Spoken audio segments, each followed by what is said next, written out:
This is cute. Ruby Sleeth reads the Cut Knife Highway 40 Courier every Wednesday. How many years have you read the paper? Oh my goodness. Back, I suppose ever since I was a teen. For the record, she's 104. I've always taken the Courier.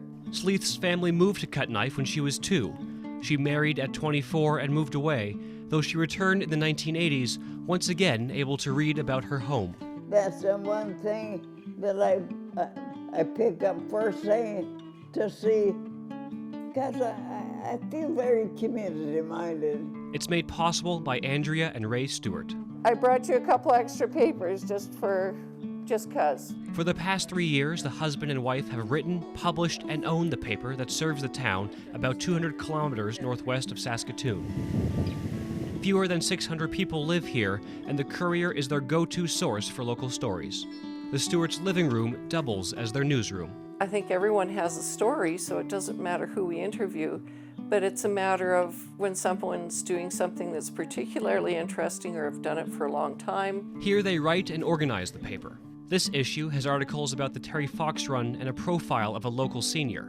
The Courier focuses on a particular type of news. Everybody's got a TV or the internet or whatever, and they get all the bad news on that. So we just kind of figure we'll keep it a good newspaper. And none of the other media covers what's going on in the school or covers on what 4-H is doing or whatever else is local. In 2017, they launched an email version. A lot of people don't have time to sit down and read the paper. And we had a lot of people who were out of province and some in the States. Most of those people are from the area. They've moved away and they still keep track of friends. It's part of a larger trend. Canadians are losing their news. Between 2008 and 2016, 169 local media outlets closed and another 54 reduced services. The Moose Jaw Times-Herald lasted 128 years. Others, like the Guelph Mercury and Nanaimo Daily News, dated back to Confederation. We've seen, probably more than 400 papers close over the last decade. A couple of hundred papers in the last year. More community newspapers than daily papers. Ed Greenspan is a former editor-in-chief of the Globe and Mail and the author of The Shattered Mirror, a study of the country's media.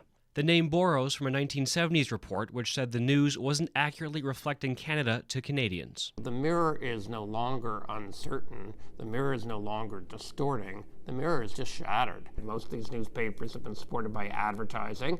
A lot of the advertising has disappeared to digital platforms. So there's not that same revenue base to afford to hire reporters. The Stewart's email service added 150 readers, bringing the Courier's total subscriptions to 500. It survives because we don't have to survive on what it makes.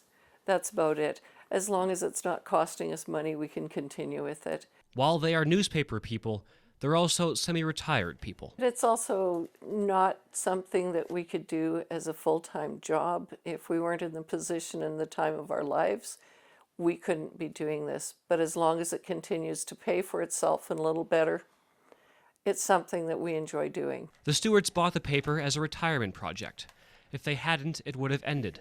Greenspan says that would be a tremendous loss. A newspaper in a community is part of the social glue of the community. It brings people together and informs them about each other. It keeps them up to date on as simple things as, who was born and who died or what city council is deciding. And when you lose the newspaper, you lose a lot of that social glue that helps define and manifest community. A lifelong Cut Knife resident says that's what the Courier's always done. Yeah, I think people like it, even if it's for a quick flip to see pictures of their kids or see what local sports or organizations are doing. Michael Wismer owns a grocery store that sells the paper. Since I was a kid reading the paper that you know what's going on in lots of it. It's just nice to have a paper that works hard, and Ray and Andrea have done it, and the previous owners before have done it, of making sure that our local schools are always covered, making sure that our local sports teams are always covered. The Stewarts plan to keep the paper going for another few years and then hope to sell it to another retiree.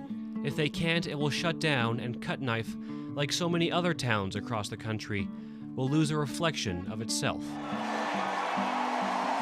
As for a solution, the Saskatchewan Roughriders may be using a model papers should consider. That idea of being a not-for-profit that is based in the community, that has support from individuals in the community, I think that's kind of probably the model that newspapers will go. That would preserve at least one avid reader's weekly ritual. It wouldn't be right if I didn't have the paper once a week.